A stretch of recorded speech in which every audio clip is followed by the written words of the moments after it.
Hello friend, मैं कल्पना कौशल green home में आपका वेलकम करती हूँ। जैसा कि फ्रेंड, आज हम बात कर रहे हैं जूही प्लांट के बारे में कि आप ढेर सारे फूल इनसे कैसे ले सकते हैं।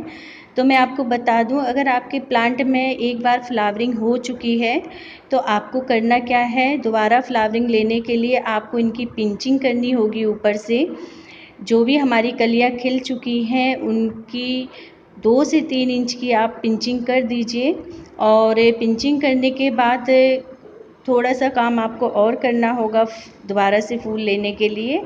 तो चलिए मैं आपको बताती हूँ फ्रेंड। और अगर आपने मेरा चैनल सब्सक्राइब नहीं किया हो तो मेरे चैनल को सब्सक्राइब कर लें, शेयर करें, लाइक करें, और कोई भी आपके सवाल हो तो आप कमेंट्स बॉक्स में पूछ सकते हैं। फ्रेंड, जैसे कि आप देख सकते हैं, इसकी हमें 2 से 3 इंच की जो ऊपर की ब्रांच है वो काटनी है।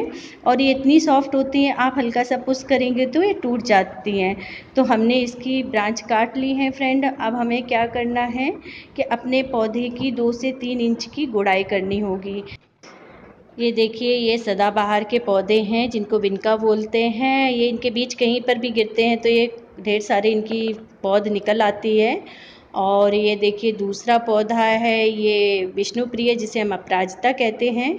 इसमें बहुत ही खूबसूरत पर्पल कलर के फूल आते हैं फ्रेंड। अब ये पता नहीं, वाइट भी होते हैं, लेकिन ये वाइट है पर्पल है, मेरे यहाँ तो दोनों पौधे हैं। तो जब इसमें फ्लावरिंग होगी तब मुझे पता चलेगा। तो मैं इसको शेव करके रख लेती हूँ, फ्री समय में इसको लगाऊंगी। तो इस तरह से आपको अपने गमले की गुड़ाई करके उसकी 2 से 3 इंच की मिट्टी आपको निकाल लेनी है। और आप मेरी मिट्टी का टेक्सचर देख सकते हैं फ्रेंड, ये बालू मिट्टी है। ये देखिए, केले के छिलके कभी कभी मैं ऐसे ही डाल देती हूँ। तो आप देख सकते हैं ये बालू मिट्टी है और ये कितनी भुरभुरी मिट्टी है। भुरभुरी मिट्टी पौधों के लिए सबसे अच्छी होती है, जिसे हम बालू मिट्टी कहते हैं। और ये क्योंकि इसका जो ड्रेनेज सिस्टम है वो बहुत अच्छा रहता है, हमारा पौधा भी स्वस्थ रहता है इससे। तो इस तरह से आपको अपने गमले की मिट्टी निकाल लेनी है फ्रेंड। इतनी मिट्टी निकालनी है कि उसकी जो नीचे की जड़ है वो आपको दिखने लगे।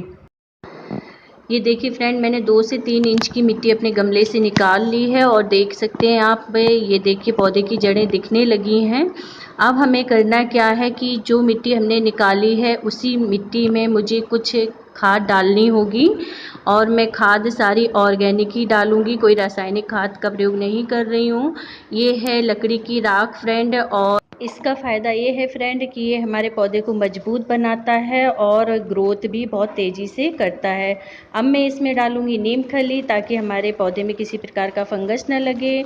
और ये देखिए, 1 मुट्ठी करीब मैं इसमें नीम खली डाल रही हूँ फ्रेंड। और अब मैं इसमें डालूंगी मस्टर्ड केक, सरसों की खली।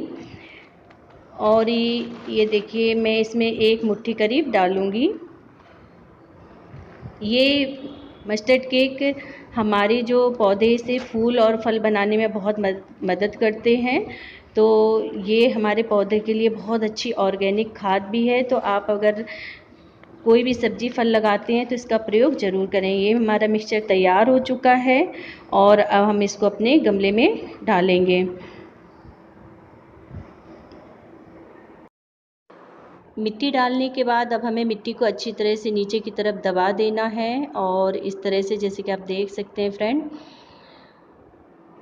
और अब मैं इसमें पानी डालूंगी। पानी हमें अच्छी तरह से भरकर डालना है। और ध्यान रहे, पानी डालने के बाद आपको अपना पौधा सेमी शेड या फिर बिल्कुल छाया वाली जगह पर 2 से 3 दिन के लिए रखना है।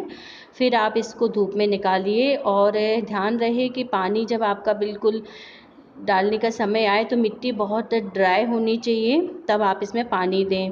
और फिर आप देख सकते हैं, ये आपके 10 दिन के बाद का रिजल्ट है। न्यू ब्रांच निकलने लगी हैं पौधे में से। और जहाँ से मैंने पिंचिंग की थी मैं आपको दिखा देती हूँ। ये देखिए, मैंने कई जगह से इसी तरह से पिंचिंग की थी, तो उस जगह से 2 से 3 ब्रांचेस निकल रही हैं। धीरे धीरे ये देखिए, कलियाँ भी बनना स्टार्ट हो चुकी हैं। और फ्रेंड, अगर आप मेरे जूही प्लांट का डीप कटिंग का वीडियो देखना चाहते हो तो मैंने उसका लिंक डिस्क्रिप्शन बॉक्स में दे रखा है, आप वहां से उसको देख सकते हैं। जूही प्लांट रात के समय ही खिलता है और बहुत अच्छी इसकी भीनी भीनी खुशबू होती है और बहुत ही खूबसूरत लगता है। सुबह आते आते इसके फूल जो हैं थोड़े से मुरझा जाते हैं और काफ़ी फूल तो मेरे ज़मीन में ही पड़े हमको मिलते हैं। रात को काफ़ी खिले होते हैं और सुबह मॉर्निंग तक काफ़ी झड़ जाते हैं फूल। तो इस तरह से आप अपने जूही प्लांट से ढेर सारे फूल ले सकते हैं। मैं भी एक न्यू गार्डनर हूँ और जो कुछ भी अपने टेरेस गार्डन से सीखती हूँ फ्रेंड, तो थोड़ा सा मैं आपसे शेयर करती हूँ। अगर आपने मेरी वीडियो देखते हैं तो उसके लिए थैंक यू फ्रेंड।